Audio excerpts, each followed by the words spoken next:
Hello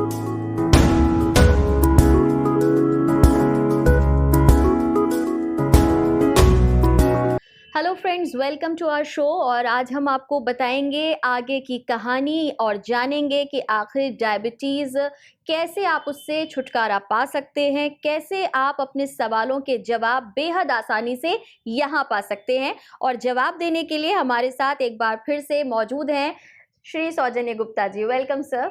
और हमने जो पिछले सेशन में आपसे बात की थी, हम उसे ही आगे बढ़ाएंगे और जानेंगे आपसे कुछ और सवालों के जवाब। तो हमने लास्ट टाइम जब आपसे चर्चा की थी, मैं थोड़ा सा एक रिकैप दे देती हूँ अपने दर्शकों को। आपने हमें बताया था कि डायबिटीज़ कैसे होती है, डायबिटीज़ होने के क्या रीजंस होते हैं। लेकिन हम आपसे जानना चाहते हैं डायबिटीज़ के बारे में, कुछ और ऐसे पहलुओं के बारे में जो अब तक शायद हमारे दर्शकों से अनछुए हैं। लेकिन क्योंकि आपने इसे समझा है, जाना है, और जाहिर सी बात है कि डायबिटीज़ को लेकर डॉक्टर्स जो हैं वो कुछ अलग अलग तरह की बात करते हैं। जैसा कि आपने भी बताया था कि एक बीमारी है जो आपके साथ आजीवन रहने वाली है, लेकिन आपको उसके लिए टैबलेट्स खानी है, आपको शायद इंजेक्शंस का सहारा लेना है, और इससे लोग घबराते भी हैं। शायद मैं ये कहूँ कि डायबिटीज़ सुनने के बाद आदमी ऐसा फ़ील करने लगता है कि अब वो सारी ज़िंदगी के लिए बीमार हो गया है, एक बीमारी जो उसे जीवन भर पकड़ के रखने वाली है। लेकिन आपने कुछ अलग ही इसके बारे में समझा है, जाना है, जानकारी जुटाई है। तो क्या लगता है आपको कि जो मॉडर्न मेडिकल साइंस है, क्या वो इसे समझ नहीं पा रहा है, या इसके बारे में जो जानकारी हमें दी जा रही है वो बहुत सटीक नहीं है? देखिए, modern medical science medical industry के दबाव में। मेडिकल इंडस्ट्री में बहुत बड़ी-बड़ी फार्मा कंपनी, उनका बहुत सा बजट है जी। और वो मॉडर्न मेडिकल साइंस के ओपिनियन को अफ़ेक्ट करते हैं। हुँ। नंबर 1 सबसे पहले उनका उनका ये कहना है, मॉडर्न मेडिकल साइंस का ये कहना है कि it is an incurable, progressive, chronic disease जो लाइफ़ टाइम आपके साथ रहेगी। जी। मैं ये कहना चाहता हूँ, अपने सभी दर्शकों को आश्वस्त करना चाहता हूँ कि ये रिवर्सिबल है, ये ईज़िली रिवर्सिबल है, ये लाइफ़स्टाइल रिलेटेड डिज़ीज़ है। हुँ, हुँ। अगर हम अपनी लाइफ़स्टाइल को करेक्ट कर लेंगे, हुँ, हुँ। क्योंकि लाइफ़स्टाइल का इलाज आप केमिकल से नहीं कर सकते। बिल्कुल। किसी भी ड्रग क्या है? जी। एक केमिकल है हुँ।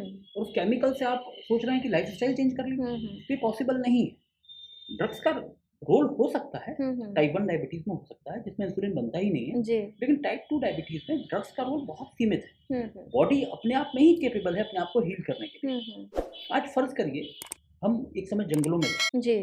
जंगलों में जब हम थे तो मुश्किलें भी रही होंगी, हुँ, जब लाखों हुँ। साल पहले जंगल से जब मानव यहाँ आया, जी। तो उस समय मुश्किलें भी रही होंगी। जंगल में किसी जानवर ने हमें काट लिया, या हम ऐसे कर लेते हैं कि अगर हमारा वो कट हो गया, मान लीजिए हम जंगल में हैं और एक शेर ने हमारा पैर खा लिया, हुँ, हम ही हुँ। मान के चलो, हुँ, हुँ। बहुत तेज़ी से ब्लड निकलेगा, जी, बिल्कुल। लेकिन हमारे शरीर का में 1 लीटर ब्लड एक्स्ट्रा है, हुँ। तो एक्स्ट्रा ब्लड है। उसके बाद हीमोग्लोबिन है, उससे हमारा ब्लड क्लॉट हो जाएगा और वक़्त के साथ-साथ वो हील बाउंड करेगी धीरे-धीरे बॉडी। हील कर लेगी। जी। बॉडी खुद में ही बहुत कैपेबल है। हुँ। तो your mind should be your boss and your body should be your doctor. अगर इस फंडे पर चलेंगे, तो हुँ। बहुत ईज़िली हम इस बीमारी से ना सिर्फ़ बाहर आ जाएँगे, दवाएँ खत्म हो जाएँगी और पूरी तरह खत्म हो जाएँगी और फिर कभी दवाओं की ज़रूरत नहीं पड़ेगी।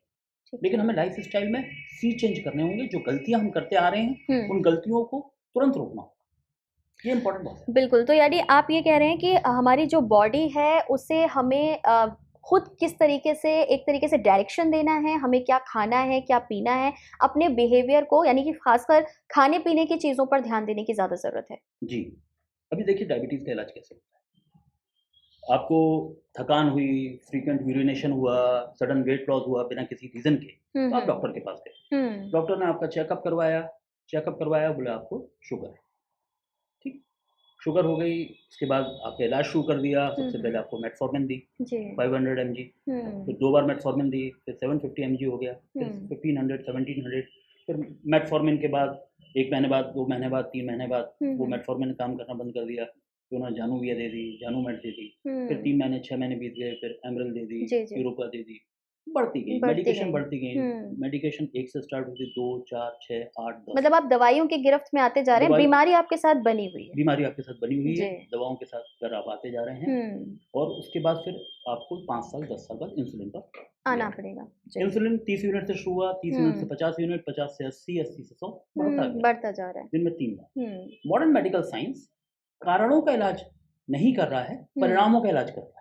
मॉडर्न मेडिकल साइंस पूरी कोशिश ये कर रहा है कि हम शुगर की रीडिंग को नॉर्मल कर दें, जी।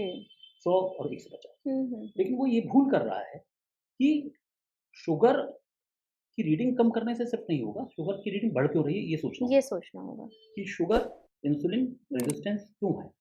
ऐसा नहीं है कि टाइप 2 डायबिटीज़ में इंसुलिन पैदा नहीं होता है, हुँ, इंसुलिन हुँ, सीक्रेशन है, हुँ, लेकिन सेल्फ इंसुलिन रेजिस्टेंस होता है, ओके। उस पर काम करना है। तो आप जो रिवर्स डायबिटीज़ की बात कर रहे हैं और आप इसके लिए एक टीम वर्क की बात कर रहे हैं, जी, ये क्या कुछ है? इसे समझाइए जी, जी, थोड़ा। जी। बेसिकली मैं आपको बताता हूँ कि इट्स अ फॉर्मूला ऑफ 25।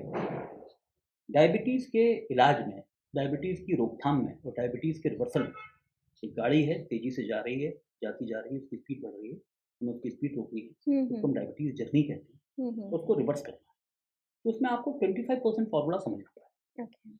25% इसमें डाइट का रोल है, 25% इसमें एक्सरसाइज का रोल है और 25% इनर ट्रांसफॉर्मेशन या स्ट्रेस इनका रोल है और फिर जो बैलेंस 25% है, वो मेडिकेशन का रोल है। ठीक है। यानी दवाइयाँ तब भी आपको ज़रूरी होंगी, कुछ नहीं, ना ज़रूरी कुछ। नहीं होंगी, मैं आपको आ रहा हूँ। ओके। यदि हम इस 25% को हुँ, जो पहले के 3 25% हैं, 25% diet, 25% exercise and exercise. 25% inner transformation, इस फर्स्ट 3 25% को किसी तरह 33% पर ले आएँ, हुँ, हुँ, तो हमें दवाओं की कोई ज़रूरत नहीं पड़ेगी, ओके। दवाएँ खत्म हो जाएँगी हमारी। यानी कि हमें धीरे-धीरे साइकिल को कवर करना होगा 25% से 33% तक। तक लेकर जाना पड़ेगा ओके। डाइट को, हुँ, 25% से 33% तक लेकर जाना पड़ेगा हमें एक्सरसाइज को, हुँ।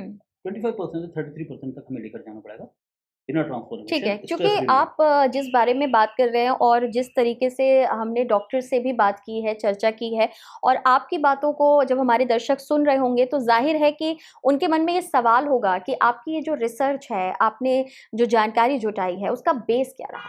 देखिए मॉडर्न मेडिकल साइंस में इसको T2D कहते हैं, टाइप 2 डायबिटीज़। टाइप 2 डायबिटीज़ एक ब्रिटिश मेडिकल जर्नल है, जो वर्ल्ड में जितनी भी क्लिनिकल बेस्ड एविडेंस स्टडीज़ होती हैं, उनको पब्लिश करता है। जिसके पास एविडेंस नहीं होता उसको वो पब्लिश नहीं करते। उसमें इंसुलिन कार्बो इंसुलिन थ्योरी प्रिंट हुई है। 2016 में 2016 में डब्ल्यूएचओ ने ये माना है कि डायबिटीज़ इज़ रिवर्सिबल। इसके लिए पेपर है मेरे पास, मैं आपको दे सकता हूँ। अमेरिकन डायबिटीज़ एसोसिएशन और यूरोपियन स्टडीज़ ऑफ डायबिटीज़ ने भी ये माना है कि यदि T2D को low carb, low calorie diet से और रेस्ट्रिक्टेड कार्ब से ट्रीट किया जाए, तो it is a reversible process.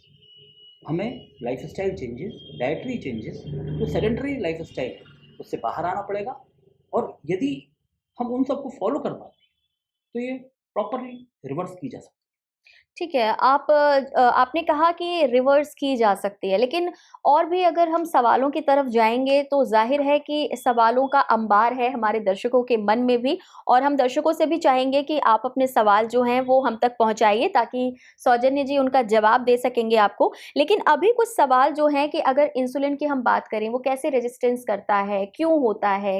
मतलब क्या इसके पीछे की प्रोसेस है? है।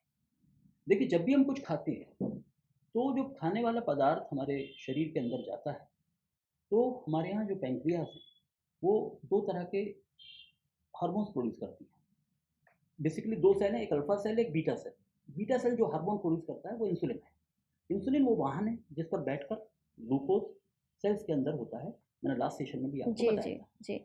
अब होता ये है कि जब हम दिन भर खाते रहते हैं, सुबह हमने मॉर्निंग टी ली, मिल्क टी ली, उसके बाद फिर हमने ब्रेकफ़ास्ट किया, स्नैक्स किया, ये लिया, वो लिया, जबकि सेल्स को उतनी एनर्जी की ज़रूरत नहीं है, फिर भी इंसुलिन ग्लूकोज़ को लेकर पहुँच जाता है।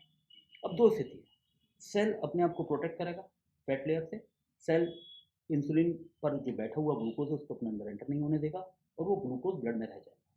इस कारण से हमें डायबिटीज़ होगी, इस कारण से ब्लड शुगर लेवल बढ़ी हुई है। तो यदि आप बार-बार एक बिन बुलाए मेहमान को बेवजह, जिसको सेल्स चाहते नहीं हैं, लेकर आते रहेंगे तो सेल्स अपने आप को प्रोटेक्ट करेंगे। इसको कहते हैं इंसुलिन रेजिस्टेंस। इंसुलिन प्रोड्यूस हो रहा है लेकिन इंसुलिन का द्वार नहीं खुल रहा है, या तो उस द्वार के ऊपर मान लीजिए ताला है और ताले के पास चाबी भी है, लेकिन अगर ताले के ऊपर च्युइंगम चिपका दी जाए जो हमारी फूड हैबिट से आ जाती है तो वो ताला खुल नहीं पाएगा। तो जब ताला नहीं खुल पाएगा तो ग्लूकोज शुगर ब्लड के अंदर एंटर नहीं हो पाएगा, और जब ब्लड के अंदर एंटर नहीं हो पाएगा तो हमारी शुगर बढ़ी हुई जाएगी। तो बेसिकली इस पूरी फिल्म का हीरो या विलेन इंसुलिन है, शुगर नहीं है। शुगर परिणाम है, आप उसको हीरो भी कह सकते हैं, विलेन भी कह सकते हैं, क्योंकि इंसुलिन एक ग्रोथ हार्मोन है। इंसुलिन स्पेंडिंग हार्मोन नहीं है, इंसुलिन एक सेविंग का हार्मोन है। तो जितना जो ग्लूकोज अगर एक्स्ट्रा हो गया, ब्लड से एक हद से ज़्यादा हो गया, तो उसको फैट में कन्वर्ट करके वो स्टोर कर देता है। तो अगर इंसुलिन की अधिकता होगी बॉडी में तो निश्चित तौर पर बेली पर फैट होगा ही होगा। हमारे सेल्स इंसुलिन रेजिस्टेंस हैं, बीटा सेल ने इंसुलिन प्रोड्यूस किया, सेल ग्लूकोज को अंदर नहीं ले जा पा रहे हैं, अलाउ नहीं कर रहे हैं, सेल ने द्वार बंद कर रखा है, ब्लड में ग्लूकोज जो है वो बढ़ता जा रहा है, उसको एक हद तक फैट के पैकेट बना के लीवर में स्टोर कर दिया, या यूरिन के माध्यम से कभी भी बार-बार। चलिए, बिल्कुल मुझे ऐसा लगता है कि दर्शकों को बहुत ही आसान भाषा में ये समझ में आ रहा होगा कि डायबिटीज़ क्या है, ओबेसिटी क्या है, और जैसा कि यंग जनरेशन आजकल बेली फैट से परेशान होती है, उसके लिए आप एक्सरसाइज करते हैं जैसा कि सौजन्य जी भी कह रहे हैं, लेकिन कई बार आप आलस भी करते हैं। और आलस करने का मतलब मैंने शुरू में जैसा पूछा भी था कि क्या एक ही सिक्के के दो पहलू हैं, तो जाहिर है कि ये एक ही कॉइन है, यानी कि डायबिटीज़ और मोटापा दोनों एक ही जगह है। और अगर आप इससे ग्रसित हैं, अगर आप इससे परेशान हैं, तो इसके फॉर्मूले ऐसे होंगे जो आसान होंगे, यानी आप इससे बच भी सकते हैं और बचाव के नए-नए तरीके भी हैं। लेकिन उसे जानने के लिए आपको हमारे साथ जुड़े रहना होगा, बने रहना होगा और देखते रहना होगा ड्रॉप चैनल।